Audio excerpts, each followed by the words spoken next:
Hey folks, so today I chopped the Monstera adensonii that was in the workroom along the black wall, and that is the result. Three nice leaves. I'm sure that top one on the right will droop a little bit maybe, as will possibly the developing leaf, but quick and painless. We'll see how much shock it goes into, if any. We'll take a look at the gigas in a second in the main room. There's also some developments there. But for now, at any rate, what I've got going on here is the, at this height, is the Schefflera, the adensonii top cut. Again, the epipremnums, then the other, the small baby adensonii.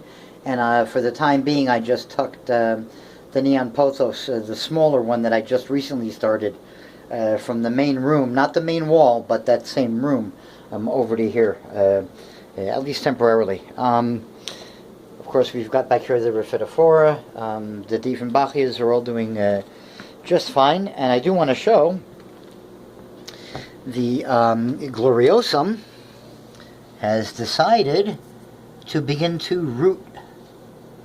Ta-da! And there is also an inch spurt of leaf growth since yesterday coming out from the new petiole. That just bolted. So yeah, it's on its merry way to transferring itself over and crawling into its new home. And then we can cut again the plant away from the tube. And then this tube can, this is probably what I'm going to be using for the upcoming attempt to air layer either the Silver Sword or maybe possibly one of the Pink Princesses. But I think we're going to try first the big Silver Sword and start it, once the air layering is done, start it on this pole right here. I think this is the best candidate because it's got a channel and not holes for a good... well, for most of it. But there you go. This is the adensonii top cut that was done earlier today, this afternoon around 3 p.m. So hold on a second. We're going to magically transport to another part of the plant stuff here. This is now the little inset corner on the left side of the 120, the selluoms. And this is now what it's going to look like. It's got the one spot only now, right? That's it. I adjusted its position, though. It's now more centered towards the middle of this little cubbyhole kind of thing, nook, whatever you want to call it. It's basically an unusable space for me. Created by the aquarium. It's about 4 feet from the wall to the tank and about 3 feet in. A great place to put a bookcase if I had a lot of books. Well, not anymore. But I think it's a great use of the space. Those spider plants, as they grow and fill in, are going to look really cool there, I think, with the and then that little river of selluom leaves coming down to the front from the corner, like a little, it's almost like a little river of leaves cascading down from up there in the back, and actually in the corner. The tapestry makes it a little difficult to see because it rounds the corner, but that uppermost selluom leaf is in the 90-degree meet between the two walls, and then these leaves just come. It's almost like a little river of green leaves coming down to the floor. I think it came out really cool.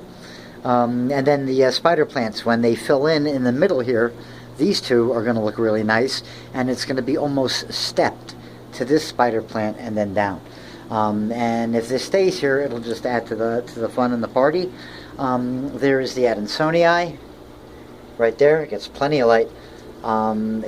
Treated. I think it was really actually possibly millibugs that this thing had, not little white flecks from that material that was sprayed onto my ceiling.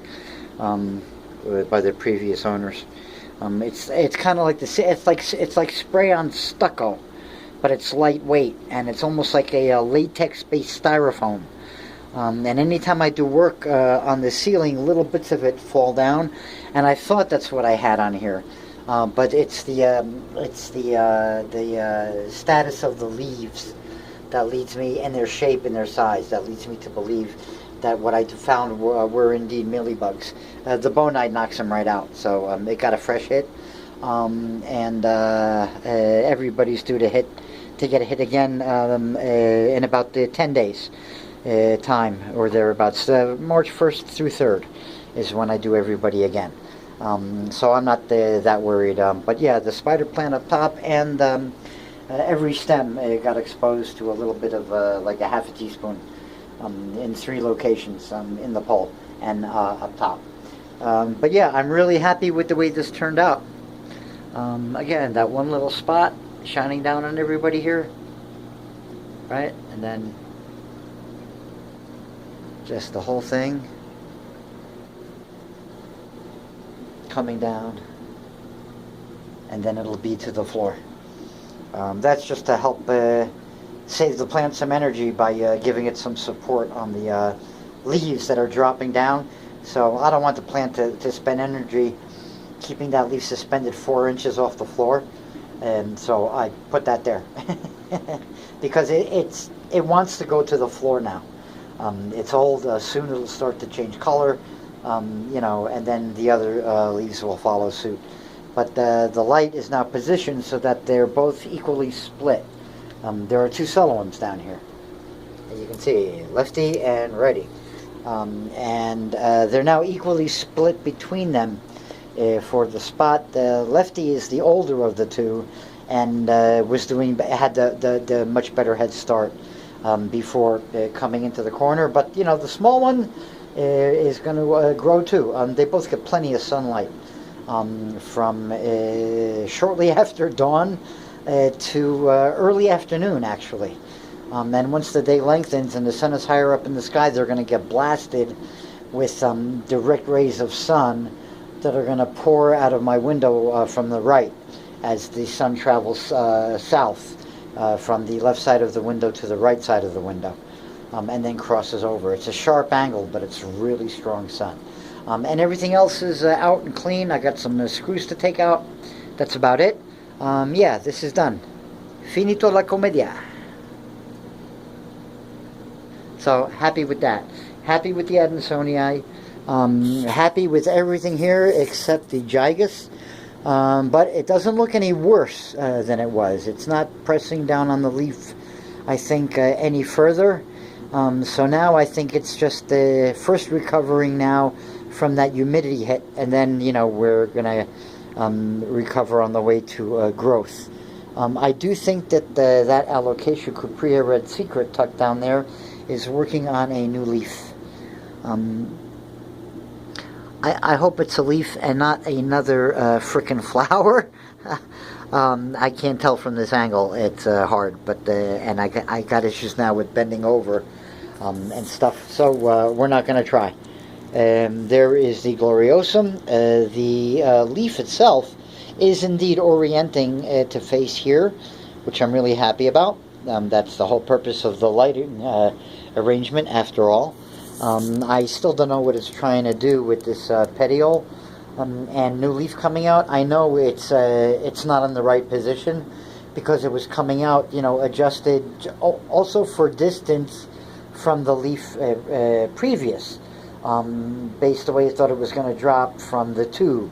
So it might be coming out too close to the other leaf, and it doesn't want to straighten up all the way because they're going to interfere. I don't know, or maybe it's first waiting to position this puppy before it starts to decide how to drop that one. I don't know what's going on. But at any rate, nothing I can do but wait and see what happens. Here is the golden crocodile. The leaf is now almost directly front and center. Straightening out, it's going to be big. It's going to be a nice size leaf. There is the latest offering from the baby pink princess. Right there, still a little bit reflective and shiny. I can never get the my shading right. I'm trying to block the light, but I can't figure out which of the three in this vicinity or the one is the one I really need to block. Ah, there you go. That's a little bit better. Yeah, you can see some splotching going on. So it's going to be a neat looking leaf. And I'm hoping that little by little, as the leaves get a little bit bigger, which this one is, and the plant ages a little more and gets some height, that there'll be less issues with sticking and all that fun stuff. And while I'm waiting on the new leaf from the most monstrous of the pink princesses, which is beginning to come out, right there. I don't know if you can make it out with the camera, but there is a new tip coming out right there. Look at that stem, and that the caterpillar color. Look at that striping. Isn't that cool? That's really neat. And look at the stem here, and the attendant striping. I mean, that looks like it's almost like a latex paint pour. You know, those artists on YouTube that do that really wacky, cool stuff by pouring. Like there's one artist, I forget their channel name or anything like that.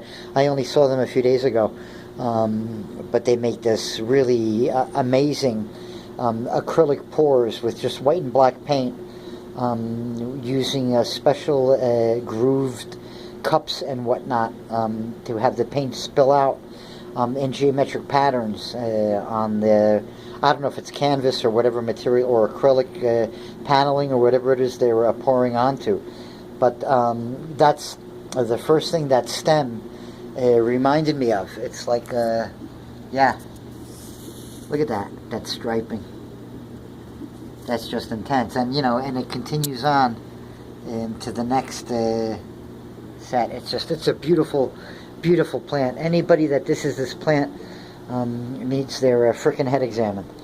So before my battery goes, there you go, folks. The Capertia, I'm really happy with how it turned out. It's very happy here. It loves the light. It's opening up. There's just enough space, really, for most of it to drop down and open up its leaves fully. But I think it's really happy here with the lighting. Plus, there's a split, you know, a 50-50 split in its future. It's now in an 8-inch pot. Soon it's going to be cut into 2 clusters, each of which gets its own 8-inch pot. For something like that, I don't mind, you know, spending floor space on a plant like that. It's easily become one of my favorite plants. That and the rattlesnake Capertia right there, which I keep moving around in my quest for a good fit. I might slide it over just a little bit more to the left and bother the jungle boogie temporarily. We shall see what we shall see. But that's it, folks. We have the adensonii chop. Hold on a second. I'm going to do this right. So today we have the adensonii chop, the new rootings on the smaller gloriosum that's now just beginning to root into its transfer home, and the new corner setup for the selluoms is done with the lighting reduction and all the straggler plant tubes on their merry way. And then we have, of course, all the goings-on on the plant wall with updates in more detail to follow. But everything is generally looking good. Gigas has not gotten any worse. It is now holding steady, I think. And that's the status quo for now. Redundancy rules.